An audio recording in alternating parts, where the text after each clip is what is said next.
Hello and welcome to a new video on Mr. Slaney's Math YouTube channel.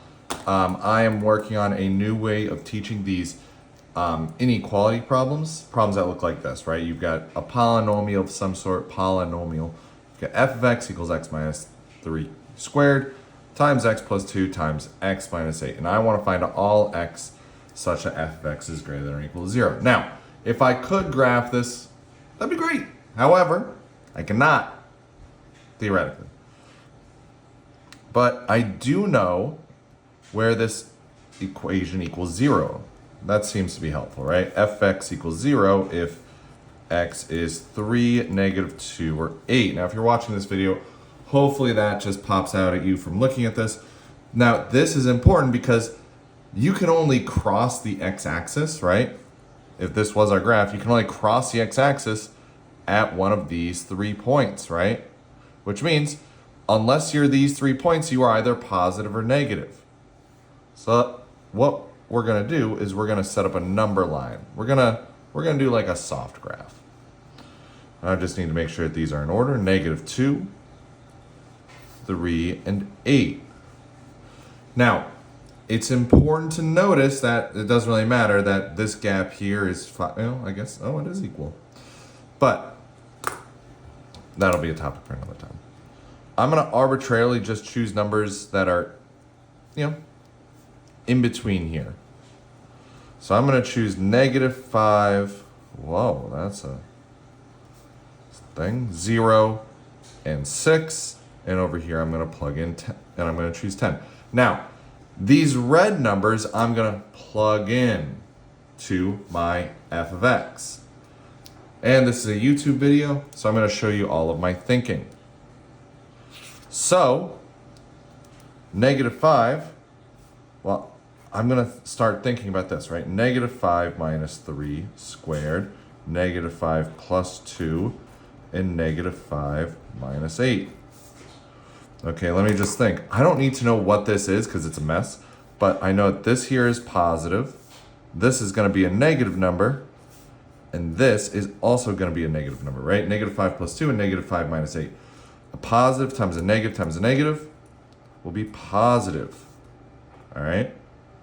So I don't care what this number actually is. I'll tell you what. I'll calculate it right now. Let's see, that'd be negative 8 squared. Let's see, that'd be negative 3. That'd be negative 13. This would be 39 times 64, which is going to be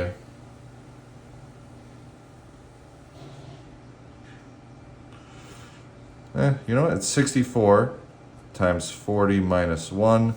64 times 4 is 256. That's 2,560 minus 64 is 494. Pretty sure that's it. I'll check that later. If I'm wrong, like I said, it doesn't matter. Because all I care about is that it's positive.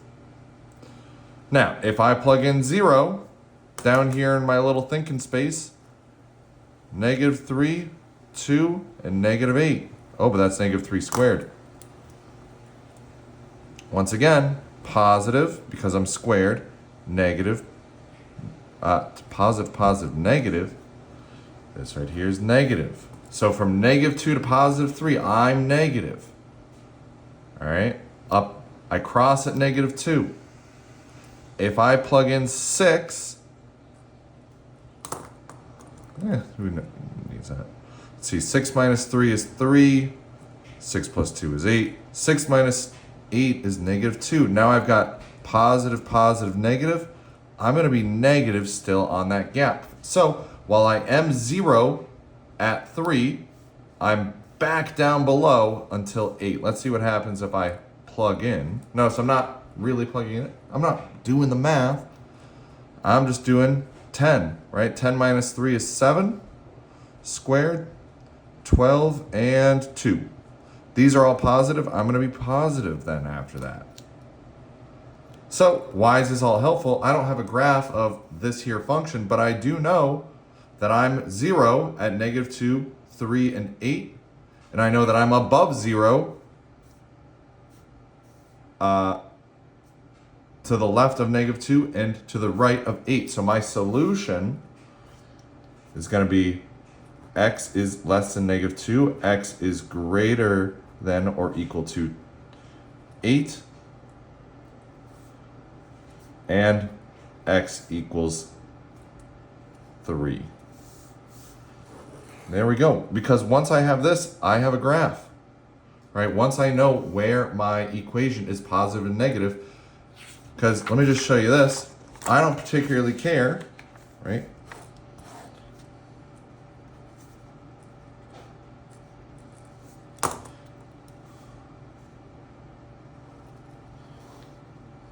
I don't particularly care if my graph looks like this, right? Notice I'm equal to 0 at 3, or if my graph looks like this. Whoa, whoa, whoa, touch. Whoa, whoa, whoa. Right? All I care about is where my graph is positive or negative. I don't need to worry about all that other stuff. Hope that you found this video helpful. I'll see you soon.